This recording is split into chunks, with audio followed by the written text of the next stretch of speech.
Hello students, welcome to my channel. तो जैसा कि मैंने आपके बीए सेकेंड सेमेस्टर समाज शास्त्र यानी सोशियोलॉजी का जो सिलेबस है वो अपलोड कर दिया है मैंने, और उसकी जो यूनिट्स हैं वो मैं अपलोड कर रही हूँ। एक सीक्वेंस में आपकी सभी यूनिट्स को मैं अपलोड कर रही हूँ।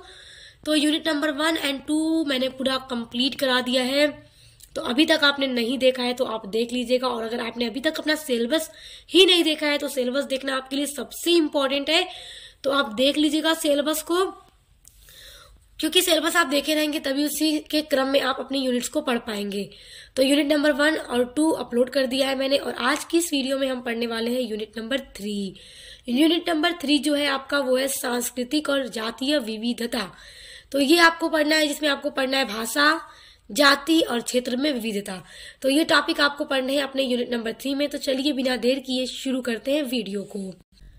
तो देखिए, भाषा के बारे में हम सबसे पहले देखते हैं। देखिए, भारत में विश्व के 4 प्रमुख भाषा का परिवारों की जो है वो भाषाएं बोली जाती हैं, और सामान्यतः उत्तर भारत में जो बोली जाने वाली भाषा है भारोपीय भाषा, और परिवार की भाषाओं को आर्य भाषा समूह, और जो ऑस्ट्रो एशियाटिक परिवार की भाषाओं को मुंडारी भाषा समूह कहा जाता है, और दक्षिण की भाषाओं को द्रविड़ भाषा समूह कहा जाता है, तथा पूर्वोत्तर में रहने वाले तिब्बती बर्मी री जातीय भाषाओं को चीनी तिब्बती के रूप में जाना जाता है।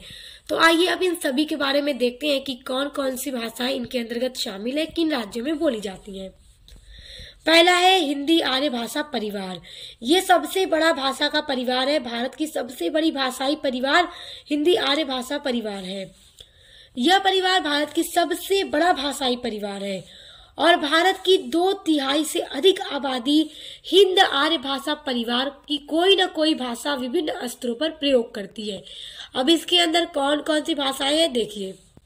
तो देखिए, इसमें कौन कौन सी भाषाएं हैं, जिसमें संस्कृत समेत यानी संस्कृत है, और इसमें समेत मुख्यतः उत्तर भारत में बोली जाने वाली जो अन्य भाषाएं हैं उनमें है जैसे हिंदी, उर्दू, मराठी, नेपाली, बांग्ला, गुजराती, कश्मीरी, डोगरी, पंजाबी, उड़िया, असमिया, मैपीली, भोजपुरी, मारवाड़ी, गदवाली, भांकड़ी इत्यादि भाषाएं शामिल है। इनको बोला जाता है, और ये भाषाई परिवार सबसे बड़ा परिवार है। देखिए, दूसरा है द्रविड़ भाषा परिवार। अब देखिए, यह भाषा परिवार जो है भारत का दूसरा सबसे बड़ा भाषाई परिवार है, और इस परिवार की सदस्य भाषाएं ज्यादातर दक्षिण भारत में बोली जाती हैं। इसके अंतर्गत जो भाषाएं हैं वो दक्षिण भारत में बोली जाती हैं। इस परिवार का सबसे बड़ा सदस्य तमिल है, जो तमिल में बोली जाती है, और इसी प्रकार कर्नाटक में जो भाषा बोली जाती है वो कन्नड़ है, केरल में जो भाषा बोली जाती है वो मलयालम है, और आंध्र प्रदेश में तेलुगु भाषा बोली जाती है, और ये सारी भाषाएं इस द्रविड़ भाषा परिवार के अंतर्गत आती हैं। तीसरा है ऑस्ट्रो एशियाटिक भाषा परिवार। देखिए, यह प्राचीन भाषा परिवार मुख्य रूप से भारत के झारखंड, छत्तीसगढ़, उड़ीसा और पश्चिम बंगाल के ज्यादातर हिस्सों में बोली जाती है। आप राज्यों के नाम याद रखिएगा कि किन किन राज्यों में बोली जाती है। संख्या की दृष्टि से इस परिवार की सबसे बड़ी जो भाषा है संथाली या संताली है, और यह पश्चिम बंगाल, उड़ीसा, झारखंड और असम में मुख्य रूप से बोली जाती है। देखिए, चौथा है चीनी तिब्बती भाषा परिवार। इस परिवार की ज्यादातर भाषाएं भारत के 7 उत्तर पूर्वी राज्यों, जिन्हें 7 बहन भी कहते हैं, उनमें बोली जाती हैं, और इन राज्यों में अरुणाचल प्रदेश, मेघालय, मणिपुर, नागालैंड, मिजोरम और त्रिपुरा तथा असम का कुछ हिस्सा भी शामिल है। तो ये आपका भाषा वाला टॉपिक यहाँ पर खत्म होता है। अब हम जाति पढ़ेंगे। जाति के बारे में देख लेते हैं हम। देखिए, भारत में जाति व्यवस्था का अध्ययन जो है वो 3 परिप्रेक्ष्यों में किया जाता है, यानी कि 3 अलग अलग भागों में जो जाति व्यवस्था का अध्ययन है वो भारत में किया जाता है। पहला है भारत शास्त्रीय, दूसरा है समाज मानव शास्त्रीय, और तीसरा है समाज शास्त्रीय। यानी इन तीनों द्वारा जाति व्यवस्था का अध्ययन भारत में किया जाता है। देखिए, भारत शास्त्रियों ने जाति का अध्ययन धर्म गुंथियों दृष्टिकोण से किया है, यानी कि धर्म के जो ग्रंथ हैं उसके दृष्टिकोण से भारत शास्त्रियों ने जाति का अध्ययन किया है, और समाज मानव शास्त्रियों ने सांस्कृतिक दृष्टिकोण के आधार पर जाति व्यवस्था का अध्ययन किया है, तथा जो समाज शास्त्री हैं उन्होंने समाज में जाति व्यवस्था का अध्ययन स्तरीकरण के दृष्टिकोण से किया है। तो ये आपको तीनों बातें याद रखनी है। भारत शास्त्रियों ने धर्म ग्रंथ के दृष्टिकोण से, और समाज मानव शास्त्रियों ने सांस्कृतिक दृष्टिकोण से, और समाज शास्त्रियों ने स्तरीकरण दृष्टिकोण से जाति व्यवस्था का अध्ययन किया है। देखिए, भारतीय परिप्रेक्ष्य में भारत शास्त्रियों में जाति प्रथा की उत्पादित उद्देश्य एवं इसके भविष्य के विषय में धर्म ग्रंथों का सहारा लिया गया है।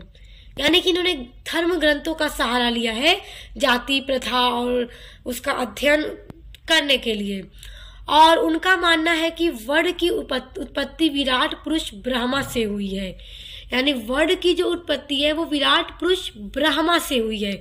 और देखिए, आपने प्राचीन के बारे में पढ़ रखा है, वैदिक काल के बारे में आप लोगों ने पढ़ रखा है, जिसमें वर्ण व्यवस्था थी, जिसमें ब्राह्मण, क्षत्रिय, वैश्य, शूद्र, इस तरह से जातीय व्यवस्था थी, तथा जातियां इसी वर्ण व्यवस्था के भीतर खंडित इकाइयां हैं और जिनका विकास अनुलोम प्रतिलोम विवाह के परिणाम स्वरूप हुआ है। और इन इकाइयों या जातियों को वर्ण व्यवस्था के अंतर्गत एक दूसरे से संबंध में अपना अपना दर्जा प्राप्त हुआ है। और देखिए, कालांतर में जाति संबंधों का क्षेत्र भाषा तथा मतों में अंतर ने भी प्रभावित किया। और देखिए, भारत शास्त्रियों के अनुसार जाति की उत्पत्ति जो है उसका उद्देश्य श्रम का विभाजन करना था। देखिए, भारत शास्त्रियों ने श्रम के आधार पर जाति का विभाजन करना बताया। जैसे देखिए, जाति के आधार पर भी लोगों का व्यवसाय होता है। जैसे अगर हम देखें कि अगर वो कोई व्यक्ति बढ़ई है तो उसका जो काम है वो फर्नीचर बनाना, लकड़ी के जो भी मेज, टेबल, अलमारी, बेड वगैरह बनाना, इस तरह का काम है। कुम्हार है यदि तो मिट्टी के बर्तन बनाना उसका काम है। तो इस तरह से जाति का जो काम होता है इस तरह का भी हमें देखने को मिलता है समाज में। और मछुआरे जो है वो मछली पकड़ने का काम करते हैं। तो इस तरह से जो अलग अलग जातियां हैं उनका काम है। तो समाज में हमें ये भी देखने को मिला है, मगर जरूरी नहीं है कि जो जिस जाति का है वो काम भी करे, मगर देखने को फिर भी मिला है। तो उस हिसाब से भारत शास्त्रियों के अनुसार जो जाति व्यवस्था है वो श्रम के विभाजन के आधार पर है। अब देखिए, हट्टन, रिजले, होबेल, कोबर आदि सामाजिक मानव शास्त्रियों ने सांस्कृतिक दृष्टिकोण से 4 दिशाओं में स्पष्ट किया है।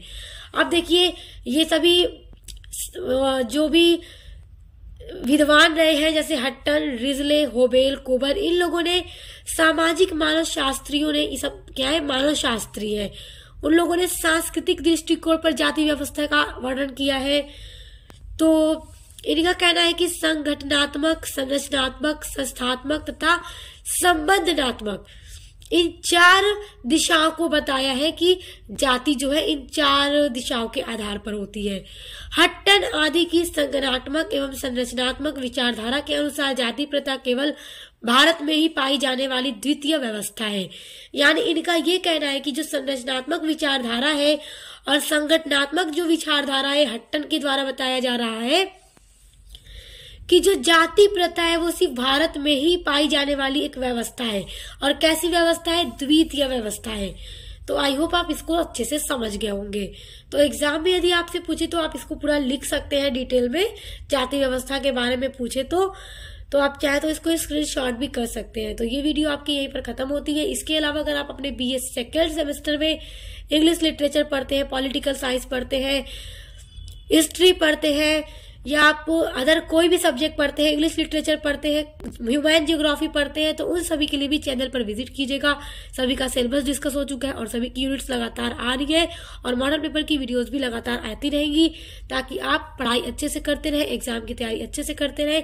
तो बेस्ट ऑफ लक और मिलते हैं नेक्स्ट वीडियो के साथ।